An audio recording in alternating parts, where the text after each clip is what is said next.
U 19. veku ugledni srpski građani okupljali su se u kafani Zlatni jelen. Tako se oni danas okupljaju među koricama časopisa Zlatni jelen, koji je pokrenut 2025. godine na proleće. Ovaj i onaj prostor spaja ne samo kafana, već i intelektualci različitih vremena.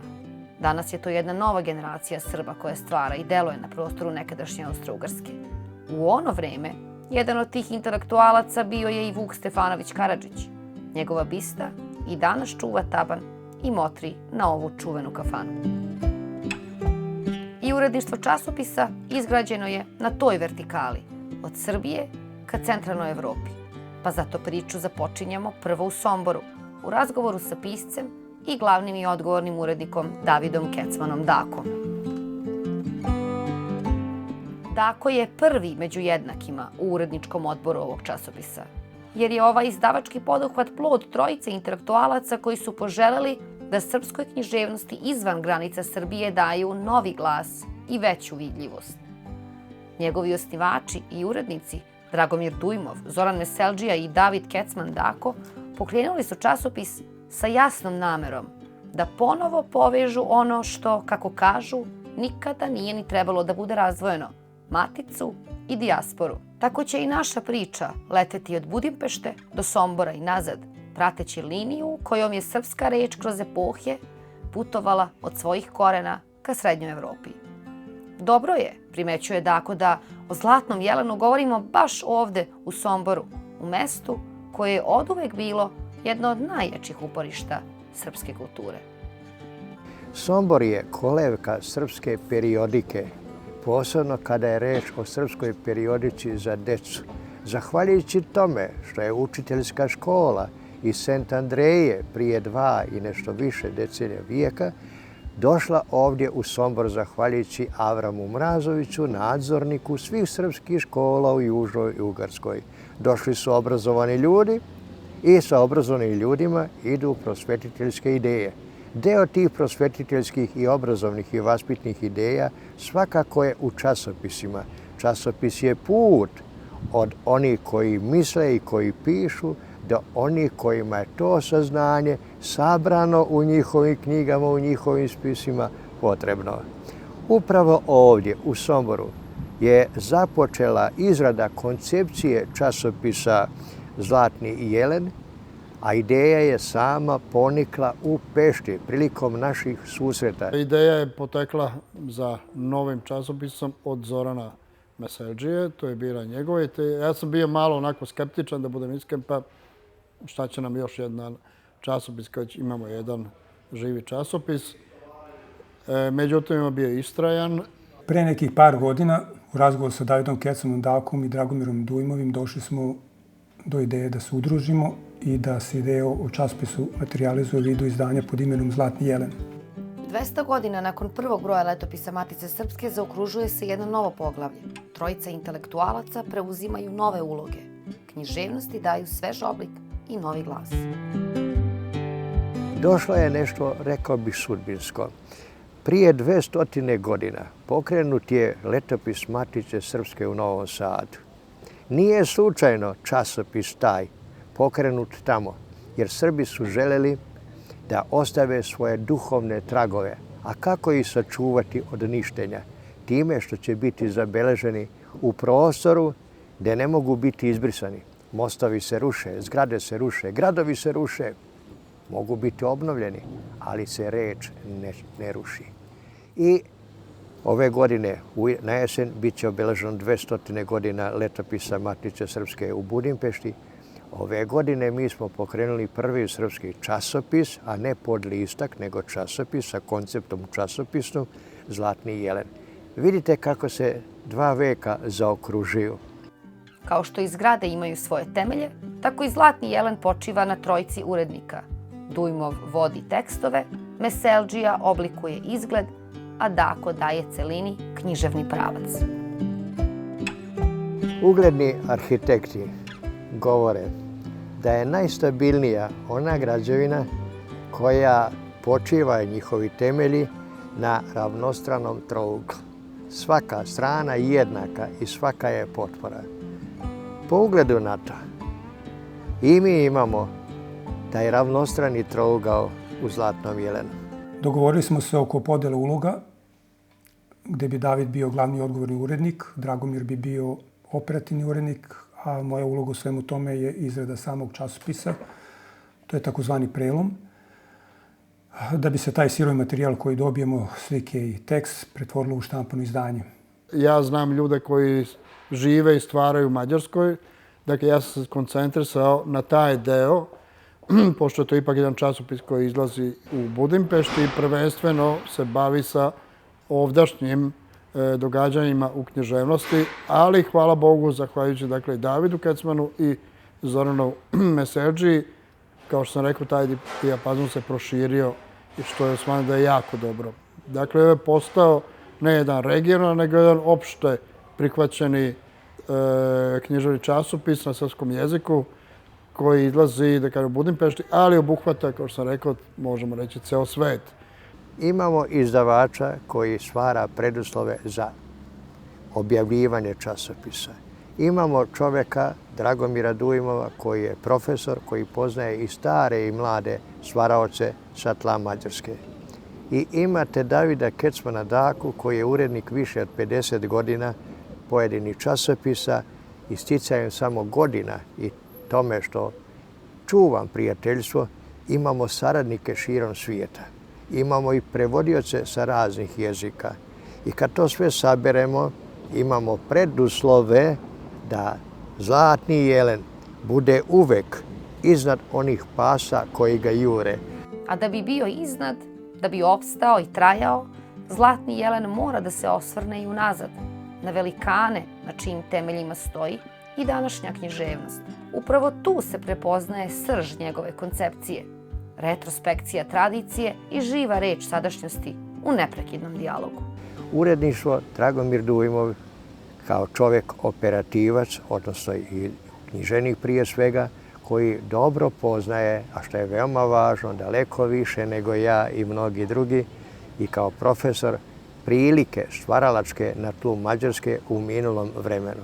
Meni je žao što nije živ Petar Milošević, šta bismo dobili njime, što nije s nama Predrag Stepanović, doktor lingvistike, čovjek izvrstan pripovedač, a da ne govorimo o Stojanu Vujčiću i tako dalje. Ja sam se potrudio da onaj deo koji se vezuje za Mađarsku, da to bude što raznovrsniji. To znači malo sam uzeo i istorijat naše književnosti od Drugog svjetskog rata pa do danas, možemo tako reći. Tu mi je poslužio jedan odličan tekst Petra Miloševića koji je do danas neprevaziđen, jer on daje jedan fenomenalan prikaz svih događanja u našoj književnosti. Kad kažem našoj, tada smo bili zajedno sa Hrvatima i Slovencima sve do 1991. godine. To je bio jako jedan zanimljiv period. Posle Drugog svjetskog rata to je uglavnom bila poezija u pitanju. Prvi koji je napisao roman, da kaže na srpskom jeziku, ovde posle Drugog svjetskog rata, to je bio Predrag Stepanović. Kasnije će se njemu pridružiti, što se tiče proze i romana, to će biti i Petar Milošević, dok je Stojan Vujčić pisao isključivo poeziju. Zatim Ljubinko Galić je pisao poeziju. I sad da ne ređam svakoga, dakle prvenstveno je bila poezija, ali kako je vreme odmicao tamo negde od kraja ili sredinom 80. godina počinje sve više proza da zauzima prostora, što je jako dobro. Zlatni jelen daje pregled književnosti koja je iza nas, ali nastavlja i ka sadašnjosti. Rubrike časopisa osvetljavaju prošlost, ali jednako otvaraju prostor savremenoj reči, piscima i pesnicima koji danas stvaraju, potvrđujući tako da srpski jezik i živa reč ostaju trajni most kroz vreme. Zatim na inicijativu Davida Kecmana ja sam se potrudio da se pojave i pesme onih koji više nisu među nama, koji su možda manje zapamćeni, pogotovo za mlađe generacije, su slabije možda poznati, to je Ljubinko Galić, ali isto tako i Arso Šošić iz Pomaza, za koga sam ja tek saznao pre neku godinu da je postojao. On živo tamo od 20. i 30. godina. U Pomazu je pisao poeziju. I njegovi rukopisi su sačuvani, zahvaljujući profesorki Bojani Čoban Simić. Ja sam došao do tih rukopisa i izdali smo knjigu da se sačuva. Isto tako Ljubinko Gajić je imao svoju zbirku pesama i to sam ja sakupio iz raznih naših starih novina, prvo Narodne novine, pa Srpske narodne novine, pa Narodni kalendar i tako dalje. I sve smo to, dakle, svakako smo uzeli u obzir da se i ta stara književnost, ipak to je 20. vek, da bude zastupljena. Da već na samom startu čitalac stekne utisak da se ovaj časopis razlikuje konceptom od drugih časopisa. To je prvi preduslov da bi časopis uspeo, jer nama ne treba časopis koji liči na druge. Dovoljno je jedan, ako je sam po sebi vrijedan. I zato smo ustalili rubrike koje osvetljavaju srpsku prošlost na tlu Mađarske prevashodno, jer ne damo da se izbrišu ti tragovi. A otpor tome je riječ o tome. Nikako nismo mogli da izostavimo ni Jakova Ignjatovića, koji je začetnik srpskog realizma, rodom iz Sent Andreje, dakle, on je ovdašnji naš čovjek. Dakle, taj deo sam bio najviše ja zadužen i ja sam tu gledao, dakle, da bude jedan kolorit, jedan mozaik o svim onim vekovima koji su nastavljeni na srpskom jeziku ovde, okoli Budimpešte ili u široj Ugarskoj, tako da kažemo, nekadašnjoj Ugarskoj. Imamo ovovremenu srpsku reč na tlu Mađarske i tu su srpski pisci koji su živjeli ili žive i stvaraju u Mađarskoj. I živa reč, dakle današnja živa reč, književna reč koja je itekako prisutna u Mađarskoj, to su naši mladi književnici. Ima ih dosta, sad neću slučajno da nekoga izostavim, dakle, ali svakako da je to jako zanimljiv, jedna zanimljiva pojava. Imamo tu ljudi koji su ovde rođeni, ima koji su kao dete su se preselili iz Srbije, ima koji je tu došao, što se kaže, trbuhom za kruhom. Dakle, imamo razne životne priče, ali ono što je najvažnije, da svi oni ovde stvaraju na srpskom jeziku. Dakle, mi nismo pitali kakav ima pasoš i odakle je poreklom, gde je rođen. Bitno je to da tu živi u Budimpešti ili van Budimpešte i da stvara na srpskom jeziku. Oni su danas jedna živa, da kažem, zajednica koja stvara i to je jako dobro. Dakle, ima budućnost. Pored Zlatnog jelena, Dragomir Dujmov uređuje i Neven, glasilo Srba u Mađarskoj, lokalnog karaktera, i ističe da je Zlatni jelen zamišljen šire. On treba da okupi sve autore koji pišu na srpskom jeziku, ma gde oni bili, pa čak i preko okeana. Neven u stvari neka ostane, tako sam ja razmišljao, neka ostane lokalnog karaktera, dakle za Srbe u Mađarskoj, dok Zlatni jelen ima jedan širi dijapazon, da kaže on želi da prihvati, da primi, da prizove sve one ljude koji pišu na srpskom jeziku, pa bilo gde da one žive u belom svetu. To znači Mađarska, region, znači Srbija, Republika Srpska, Hrvatska, Rumunija, tamo gde živi naš narod, plus oni koji žive na zapadu, pa čak i preko okeana, recimo Kanada, Sjedinjene države i tako tako.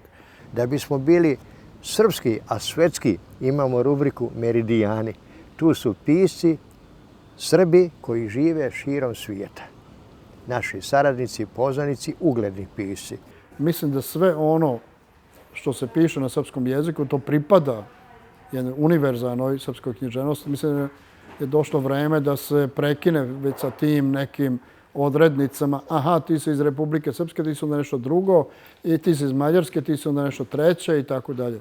Sjećam se da je, zato što to govorim, kada je Predrag Stepanović pokojni napisao jednu divnu knjigu za decu, on je pokušao da konkuriše, pošto je bio jedan konkurs. To su, mislim, priče Malog zeca, Malom zecu, tako ne znam tačno ovaj naslov.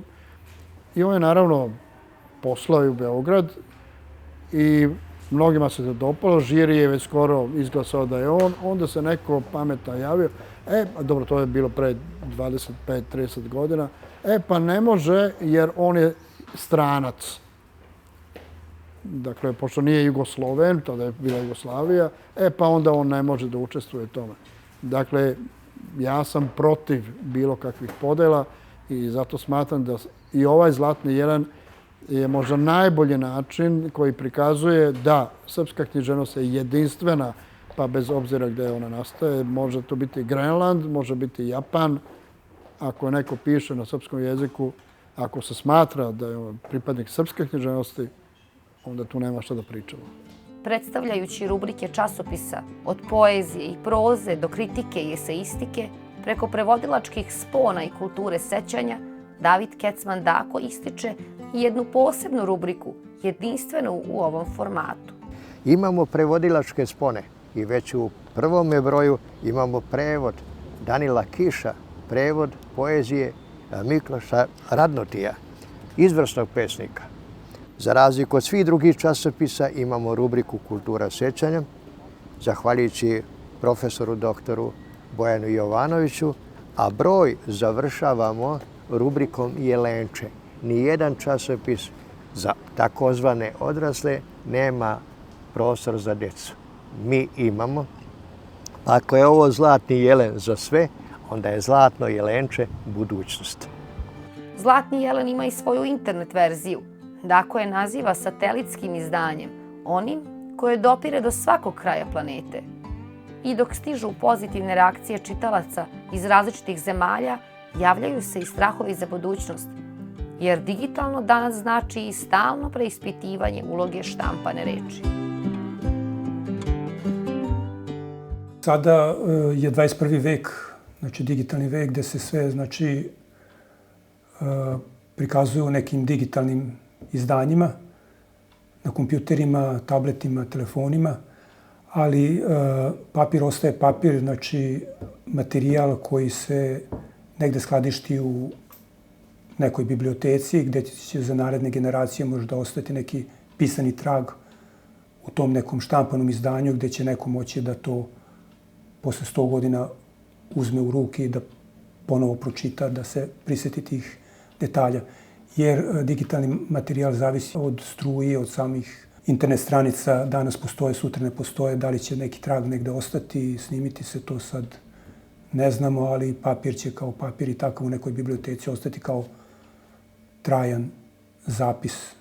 Ja sam istovremeno i prijatno iznenađen, ali i pomalo zaplašen reakcijama koje je Zlatni jelen, satelitsko izdanje, a i ovo malo primjera kao što imamo štampano, kako je odjeknulo ovdje na Balkanu. Iznenadio sam se da su mi se javljali profesori univerziteta, doktori književnih nauka, kao što je, na primjer, Milivoje Pavlović, pisac, najbolji poznavalac Dobrice Ćosića, Danila Kiša, ovih dana su izašle te njegove knjige, kao što je Duško Babić, direktor Srpske književne zadruge i pjesnik, kad su mi rekli da, Zlatni jelen je sjajan, ovo je podvig i kaže, raduje me što si poslao jer sam saznao nešto što do sad nisam znao. A doktori su književnih nauka. Šta je to što oni nisu znali? To je upravo ono što stiču kao informaciju o srpskoj kulturi, pismenosti, baštini na tlu Mađarske. A Zlatni jelen je jedini to sabrao i objavio. Zašto sam se uplašio? Zbog toga što se bojim, možda smo im pružili širi prostor nade nego što će im uskoro moći još da pružimo. Jer ovo je plod istraživanja. I ako neko očekuje puno, a dobija pomalo, ne može biti zadovoljan. Dakle, kada je reč o Zlatnom jelenu, treba vjerovati i obezbediti preduslove za njegov kontinuitet, za obezbeđivanje što većeg broja saradnika. Postepeno će ono što vrijedi biti objavljeno. A pored sigurne mreže saradnika i nepresušnog izvora ideja, potrebne su i one konkretnije tehničke stvari da bi jedan časopis kontinuirano izlazio. Tehničke preduslove za organizaciju cijelog projekta objašnjava nam Zoran Meseldžija, urednik koji vodi računa da časopis izgleda i funkcioniše besprekorno. Trudili smo se da idemo na kvalitet, a ne na kvantitet.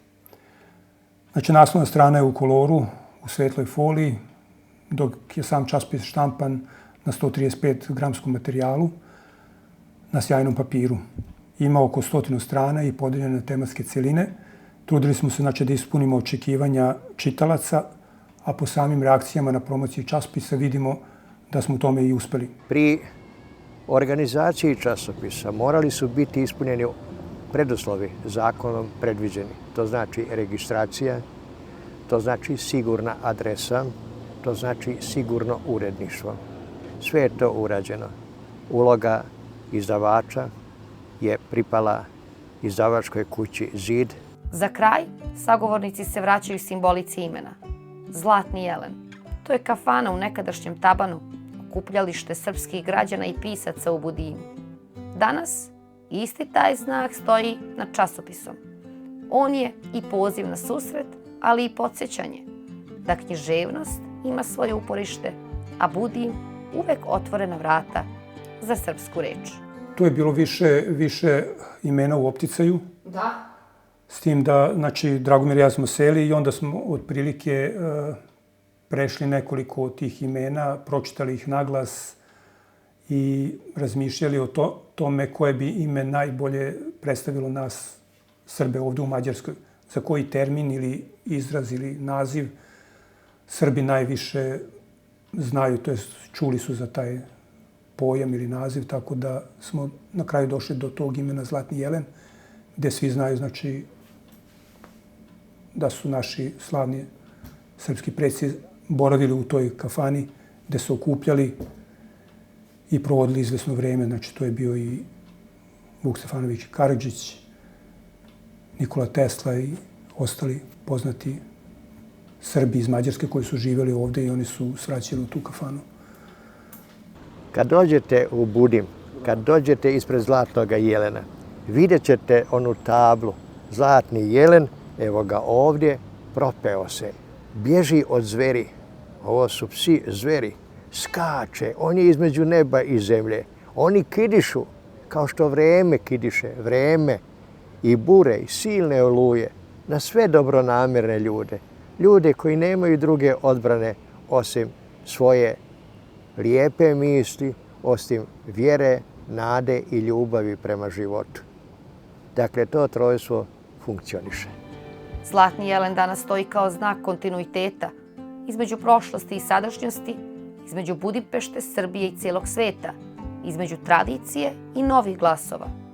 Ime jedne kafane iz Tabana postao je simbol književnog trajanja, svedočeći da srpska reč, gde god da nastaje, uvek nalazi put do svojih čitalaca.